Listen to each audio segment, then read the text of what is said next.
Hey, everybody, and welcome to this episode 164 of the Thoughtium Navigating Now virtual roundtable series.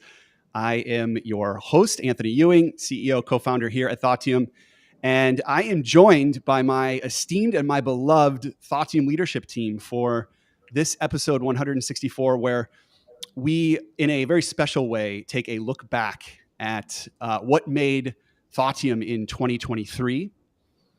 Some of the insights that we've learned as we have been building and scaling this business, and some high impact client stories that have really made the work for us so enjoyable and the impact that we see in the marketplace so real. We'll also take a look at what we're excited about as we head into 2024 with our incredible team and service offerings. But more so, this is just a wonderful opportunity to connect with you all who have joined this community over the course of the year. We want to thank everybody for tuning in, whether that's to particular episodes or every week. We go live every Thursday at 3:00, and we do not take for granted the fact that we have folks that have eyes and ears on our leaders, our content, and our story. So we want to thank everybody for tuning in today and all year long. So with that being said, we'll do some introductions here as we go around the horn, but we're just going to do a little bit of popcorn style, and I'm just so thankful to have really my three business partners on the line today. We have Norm Ralph, who is co-founder, COO. We have Grift Krehnbrink, who is partner here at Thoughtium. And we have Amanda Lobo, who is the head of people and operations. And we're just so thrilled to be here sharing our story. So part one of this episode today is really taking a look back at 2023. And Grift, maybe we'll start with you. Let's talk about maybe an insight that you've had on building and scaling our business in 2023 that our community might appreciate. Awesome. Well, fantastic to be here. This group of four people is definitely a group I hold near and dear to my heart. So excited for this conversation and excited for a moment of reflection. I'll share from my end one thing that I've really felt this year. And I don't know if it's something that is brand new and maybe some folks can relate, or maybe it's just a slightly different way of looking at things. I see our team and our vision for our business as a little bit of a chicken and the egg. And I think more so than I did even in the past, where I thought, a team rallies around a great vision and it's really sort of started there. And now I'm not so sure. And this year to me, what I felt has been the power just of bringing an amazingly talented and passionate group of individuals together. I think what I found is more often than not, that team will find the path forward as opposed to needing it or needing that direction from above. So that's been a really awesome insight to continue to learn. And I learn it every day from our amazingly talented team. Yeah, I love that. That's just one of those nuggets that you hear all the time in kind of the chronicles of building a business, that the team ends up taking the organization in the right direction when you have the right team. And it's even more fulfilling when it actually happens. So I so appreciate that insight, Grift. Amanda, we'll turn it over to you. What key insight are you closing the year out on building and scaling our business at Thoughtium? You've been at the center of it all. Yeah, I think we have realized this year that investing in your people and bringing a human centricity forward will take you farther than just about anything else in your business. Love that. Another vote for investing in the team. Absolutely. I think we're probably already surfacing like a huge theme. It seems like we like our team. It seems like we really like our team. We've all got smiles on our face, which is a key indicator. Norm, thank you for joining today. As always, appreciate your leadership. And as you look back at 2023, what's one key insight that you're bringing forward? I'd say the power of the in-person experience. And now more than ever, that time together is so precious. And we found such unique ways as we're coming together to not have it be limited to maybe the traditional offsite and strategic work, or not limited to it's got to be a happy hour and it can't be about work. Instead, it's like we found that it's actually the more integrated that is, I think the even better connected the team becomes. And so we recently had the chance to do that, where Grift led us in this really interesting design thinking exercise of really thinking about success but taking off the constraints and not limiting it to our vision, to our current priorities, to our current strategies. It's like, let's let this talented team run and let's see what happens. And in so many ways, that 2 hours went like this. And, it's really a credit again to like this team and some of the pure magic that can happen when all of a sudden, like, you start to organize and even self-organize together. And so to me, it's this blend again between like connection and business results can both happen at the same time. And I think the more you can create unique opportunities for your team to organize and get closer to your business, I think the better everybody's going to be served. Yeah, I love that. It was maybe the beginning of Q4 of 2022 that we got together and decided that instead of putting a firm in-person, in-office policy in place for our team, that we would invest in at least once a month, bringing our team together in a unique way. And we did that a handful of times this year, both in the Chicago headquarters, as well as taking our entire team offsite for 3.5 days of completely unplugged focus on wellness in Coachella Valley out in California. And to your point, Norm, those moments where we were all able to come together in service of both the business and each other were really magical and became the foundation of really the culture that has been built over the course of the last 12 to 18 months. So I appreciate you sharing that. I'll round us out, maybe focused on externally our offerings and how they've really landed in the marketplace. I'd say one of the things that we experienced this year is that as you elevate the work that you're able to deliver to your clients, the market speaks back and it says, we want more. And that's been something that we've experienced this year that has been just a real pleasure, is the feedback that we've been getting from both our clients and our community, that they want to see us, adding value in new spaces. And that has allowed us to really think uniquely about our offerings, the way that we deliver them, both in person and virtually, and meeting the needs of our clients in new ways. So, again, another one of these nuggets that you always hear that, the best way to sell work is to do good work. I think we experienced that in real time this year. And in parallel, I thought we did a really good job of actually telling the story. Not just through the Navigating Now platform, but as our team has grown and has really stepped into and understood our offerings, they're now able to tell the story in day-to-day conversations that we're having with our clients. And that's everything from the way that we work with our clients to what truly differentiates us. So the insight for me is, the more you elevate your level of execution, and the more that you tell your story, as you do both of those, the market really speaks back in some amazing ways. And that was a wonderful byproduct of 2023. All right. So we took a look back. I want to stay in the year 2023, and I want to maybe drill into some very specific examples of where we've seen some big impact with our clients. Navigating Now is all about telling the story of our community and also the growth of Thoughtium. Rarely do we get a chance to focus on exactly what we do with our clients and the impact that it has. And there are three no better people to do that than you three on the line. So Norm, I want to start with you and share with us a very specific story that was special to you that you saw our team really step into providing high impact with our clients. I'll say that the space that the team generally loves to play in is that intersection between growth and change. And we know that growth sometimes can be exciting and change can be scary. And there's so many different ways that we, typically are enabling leaders and organizations to really move through, again, those inflection points. And we had the tremendous opportunity to be working with a highly talented set of leaders. We had new business unit GMs that were stepping into role. And what we know about that is that can be really challenging because a lot of times their focus is on execution. So our job is really to start to bring in some of that strategic leadership, ways that they can really start to have influence at that senior leadership team level.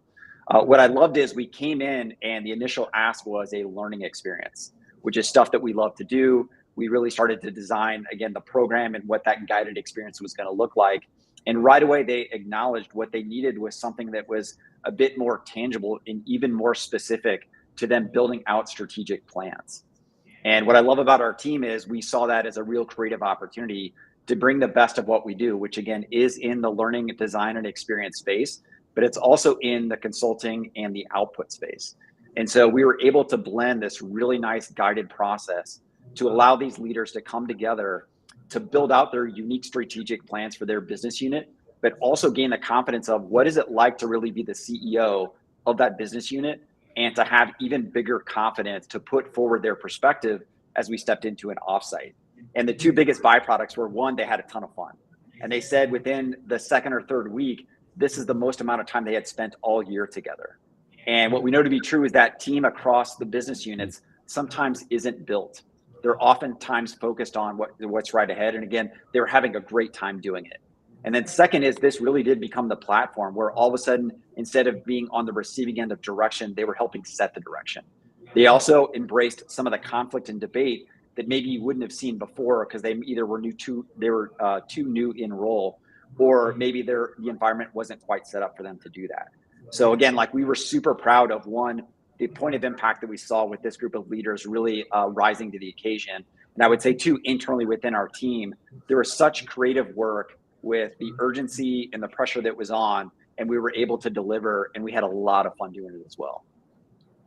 I love that. No matter how big we may get, we do not shy away from both the clouds and the dirt. In fact, it's on the wall in at least two of these tiles. And there are times that we are asked to come in to really support one aspect of our client's business.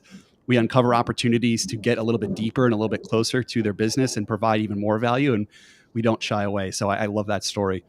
Griff, let's go to you. What's a feel-good client story for you in 2023?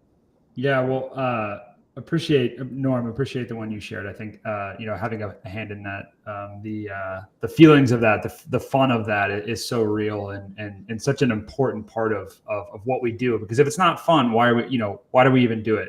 If it's not at least a little bit fun. So along those same lines, we helped a growing organization, institute their first scaled leadership development program. And what's interesting about this work is it's something that we are really familiar with. It's something that we're really passionate about. But when you're helping an organization kind of go from 0 to 1 in this space, there's so many additional layers and nuances and communication packages and kind of plans for the plan that need to be created. You almost kind of forget the perspective of what you've learned or what you've kind of gained in terms of experience over the course of doing this type of work in places where maybe it's a little bit more, accepted as a way for people to carve out their time or their space related to their day-to-day. So in doing that, what I found to be the biggest impact was not just that we were getting, gobs of positive feedback from folks going through the experience of how it was helping them build and maintain, really importantly, key skills as they kind of, are navigating their challenging and ever-changing environment as leaders. And that part, obviously, you love to hear. I think the impact that really stuck with me was to hear from the folks who were standing up the program, the level of beaming pride they had for this moment of their careers. And I think it's oftentimes easy to get lost or to get excited about, the end of mile participant feedback. And we always want that to be a positive experience. But a really good reminder in this story for me of just that, the principle of co-creation we hold. Part of that, the foundation of that principle is helping the people we work with on a day-to-day, deliver on their passions and deliver on their successes and what their goals and their outcomes they're trying to drive toward are. So the dual layer of impact, and this is one that's going to stick with me throughout this holiday season, and one I'm really, really grateful that we had the opportunity to take on. Yeah, I love that. I think a theme of this year was just seeing some of our best work scaled over larger populations. And I think that's something that we're all looking forward to seeing more of in 2024, especially with the expanded team that we have. I'll jump in here and then I'll let Amanda round out. Oftentimes we have the ability to create some pretty amazing things for our clients. And that includes us helping them really tell their story. One of the things that we love to do is work with teams within large organizations to create their own brand story and really help them, tell that story across the organization. That solidifies a little bit of their own unique brand identity, tells the story of their department, who they are, how you might work with them, and also might even tell a little bit of the story of their history and their legacy within the organization. And we've worked with an organization really since day one of Thoughtium and well beyond that over the course of the last 10 years to help them really define their learning strategy. And at the center of that learning strategy is a wonderful learning center of excellence. It's a physical space in their headquarters that, this client of ours takes just huge pride in really putting at the center of the learning experience. When folks come into headquarters for 2 or 3 days of training, it's this incredible immersive experience.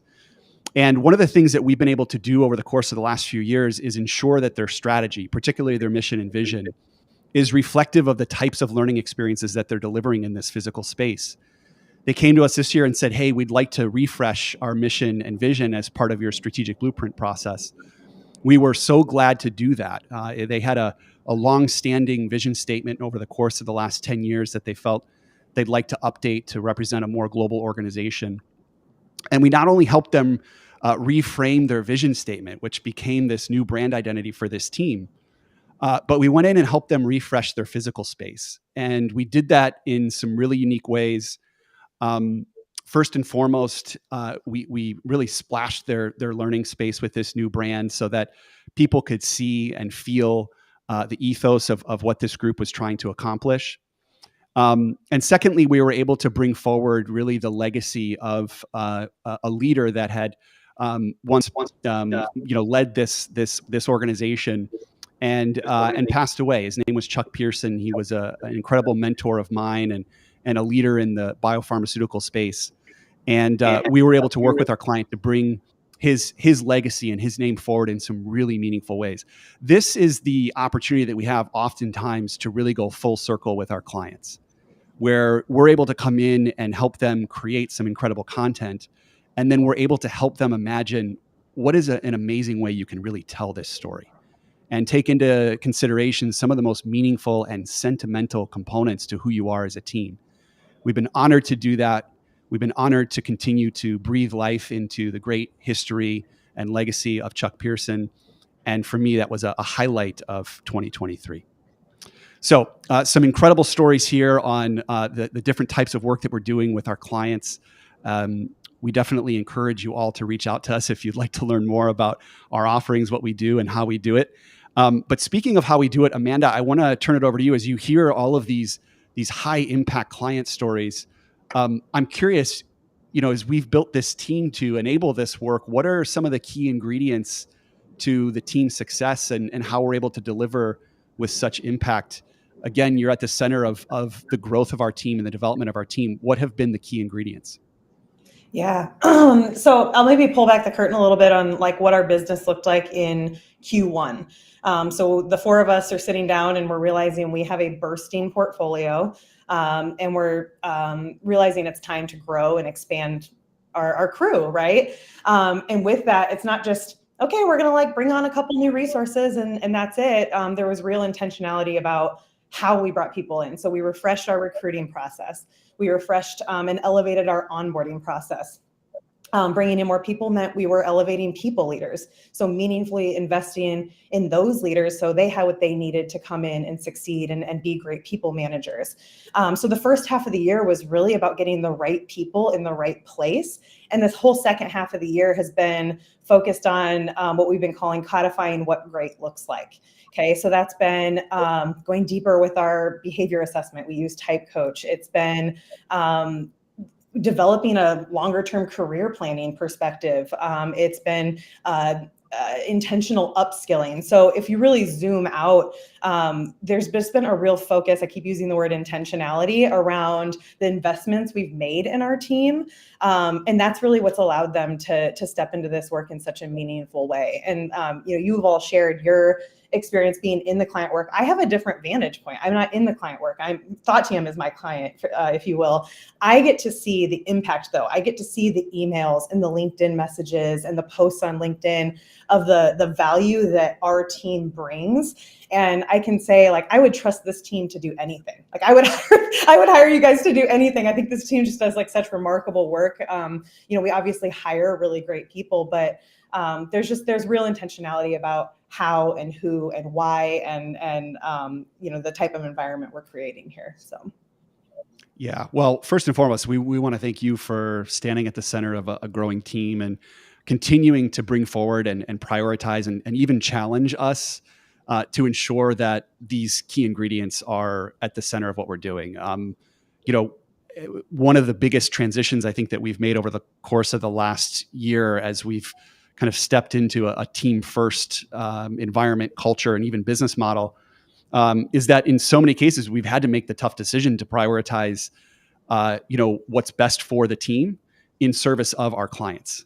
And that's a little bit of a transition, I think, as you know, business leaders, and especially for those who maybe started as a single shingle or a solo shop and are now focused on growing a team. There is a point where you realize that, you know, your focus, your energy really needs to be pouring into your team.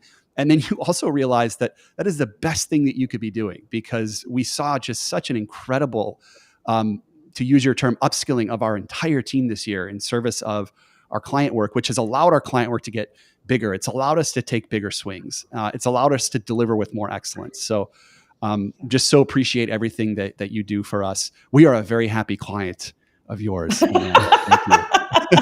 It's a privilege. It really is. It's an honor to sit in this role alongside this team. Yeah. Thank you. Okay. Third and final component for today's discussion is a little bit of a look forward. I can't believe here it's the 7th of December. And although we still have a busy December to round out, we have an even more incredible and exciting first few quarters lined up for 2024. So Grift, I want to start with you. What are you looking forward to most as we step into 2024?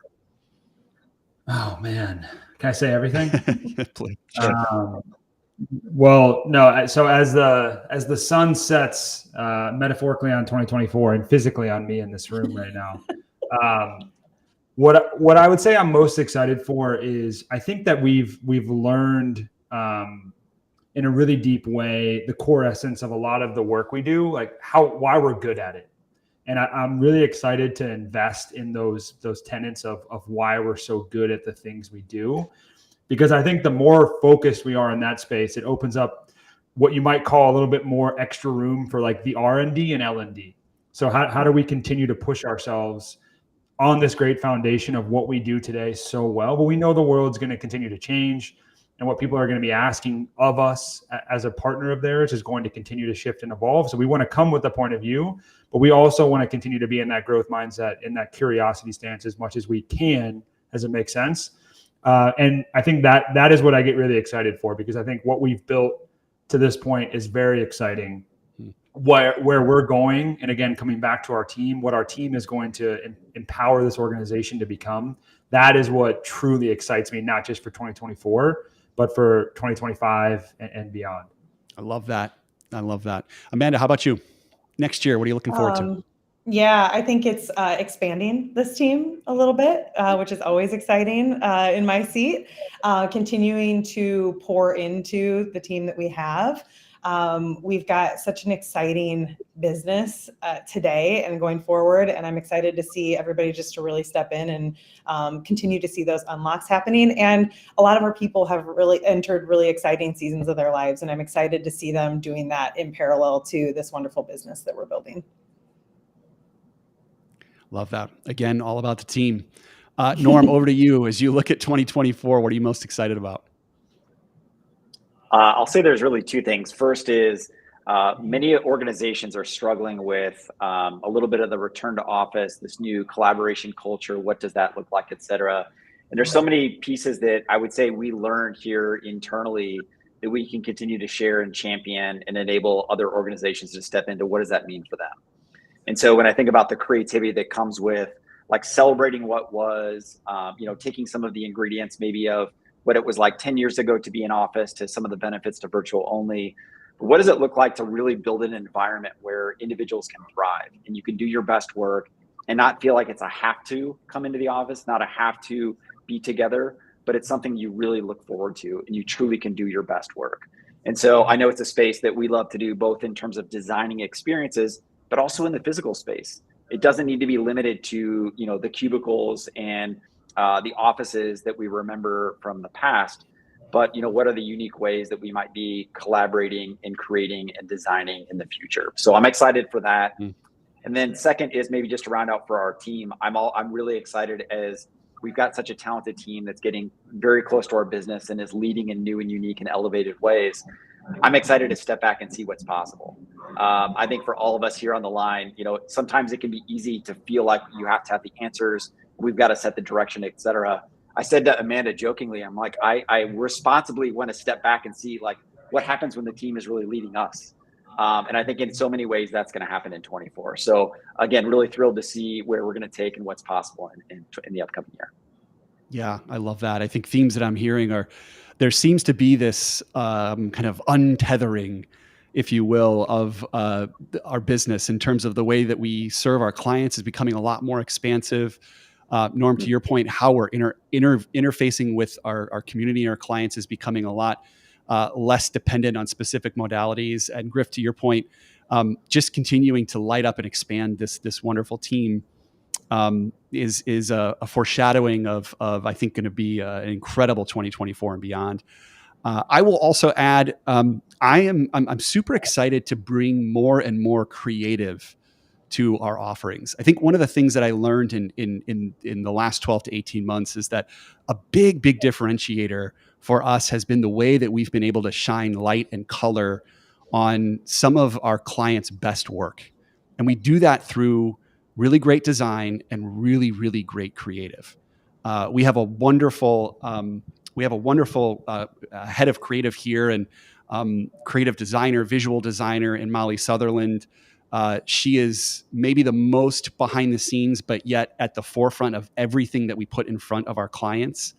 And whether that is, tools and resources for an immersive in-person experience, or whether that's helping an entire department within a Fortune 100 organization reimagine what their look and feel is going to be like within their organization. Creative has been such a differentiator for us. And I go by one of the rules of content strategy, which is that the content is the commodity and creative is the differentiator. And I think that holds true for us. And as we head into 2024, I'm so excited to continue to expand our ability to apply wonderful creative to great offerings. It's been such a differentiator, and it's also been so fun for us to see our offerings come to life in such new ways.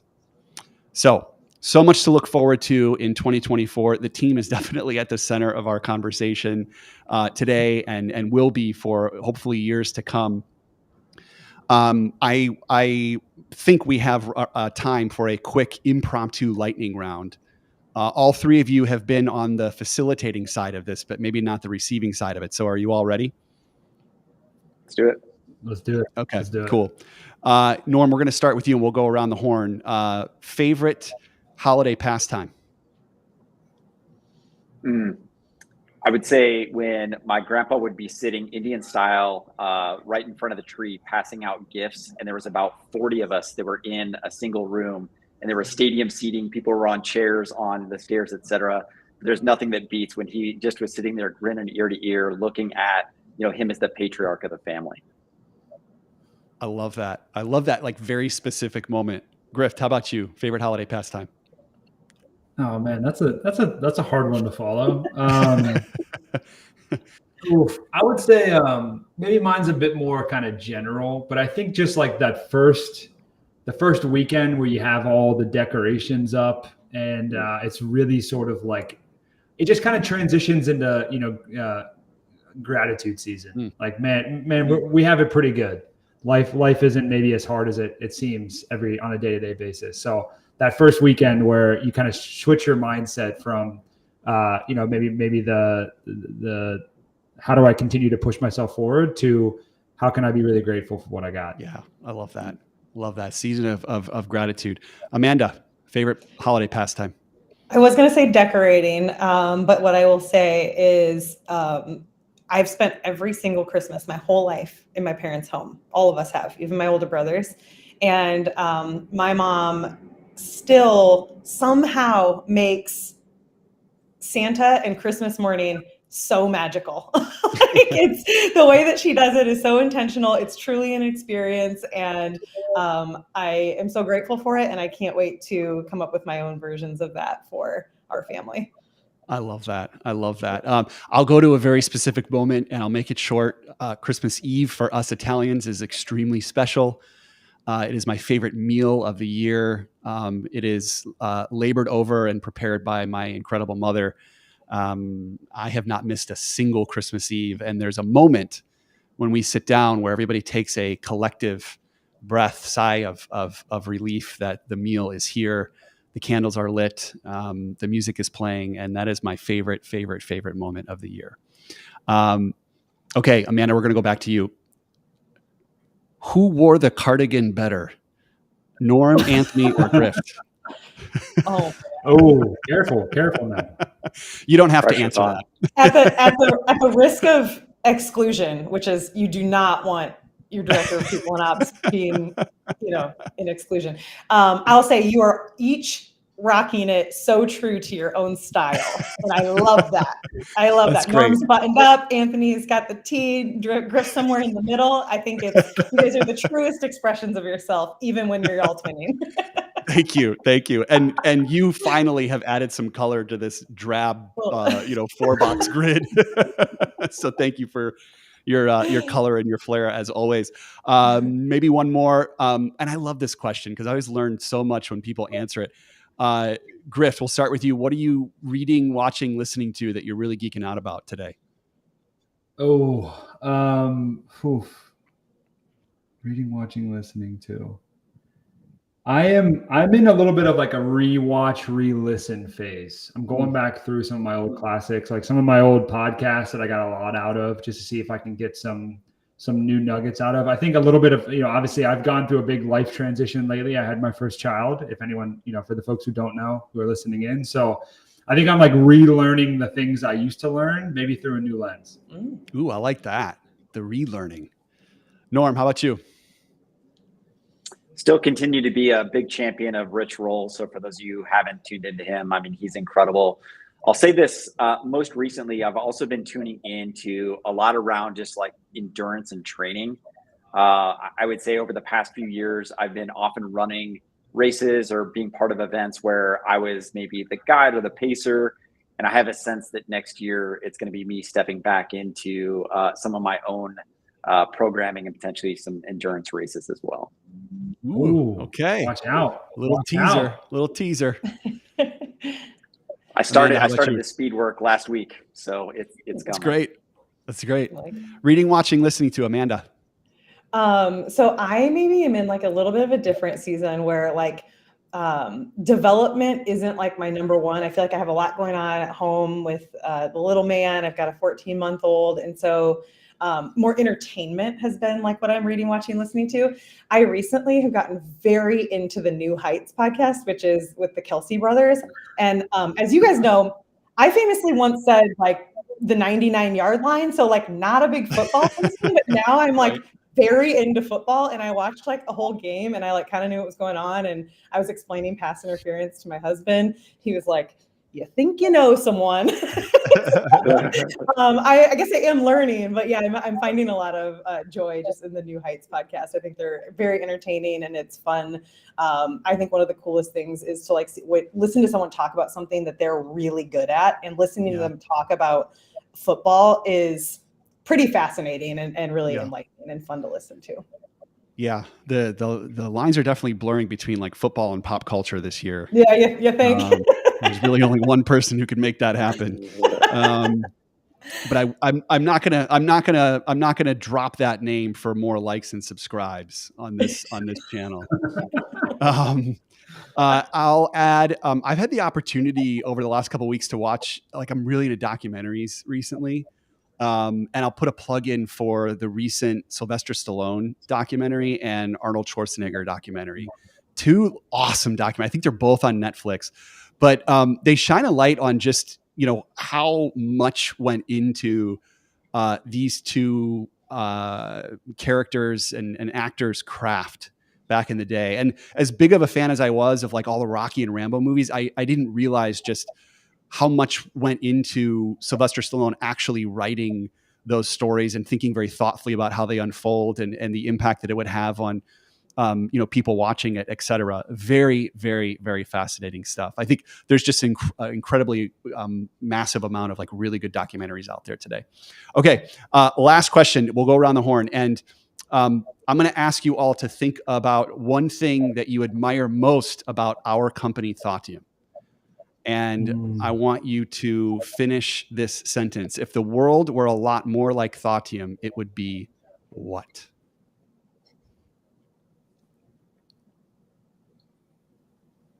Amanda, it looks like you're ready. I think Norm should start.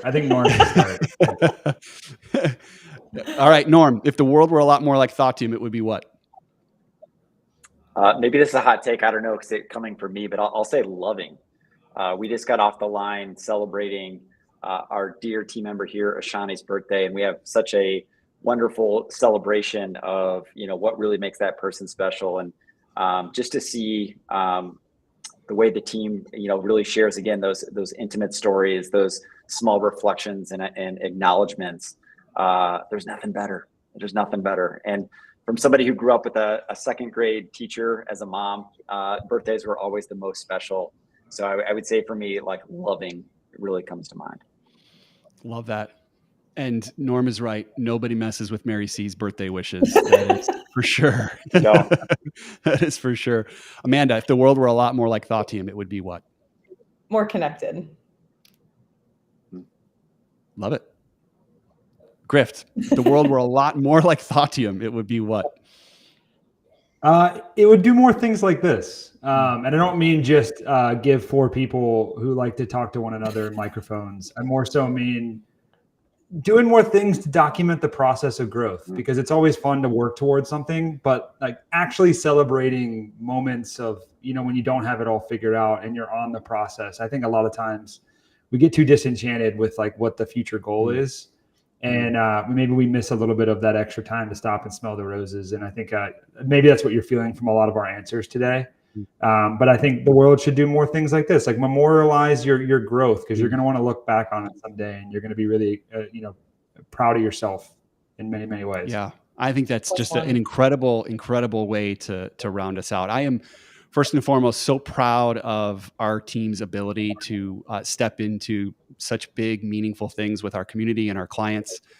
Grift, Amanda, Norm, I'm so incredibly proud of the 3 of you and our ability as a leadership team to lead this organization and to lead from the front and the back and the sides at all times, right? Because sometimes we feel like we're doing it all. But I'm just so proud of this team's ability to really step forward and express what we call creative confidence, the ability to show unfinished work, the ability to document the journey, the ability to put pen to paper. It's why we go live every Thursday, no matter what, 3 p.m. These are the types of things that I know the 4 of us, having worked for larger organization, dreamed about doing, but maybe didn't have the ability to do it. And Thoughtium's given us the platform to be able to do that. And I know our team are all around us saying the exact same thing. So on behalf of the entire team here at Thoughtium, we want to thank you all so much for joining us this year and this episode 164 of the Navigating Now Virtual Roundtable Series. I believe we've got maybe one more episode next week, and then we'll break for a few weeks before the new year. But Amanda, Norm, Grift, thank you so much for your leadership. Thank you for your time today and stepping in and helping us tell this story. We wish you all a wonderful rest of the week. And if we don't see you, a very happy holidays. Talk to you soon.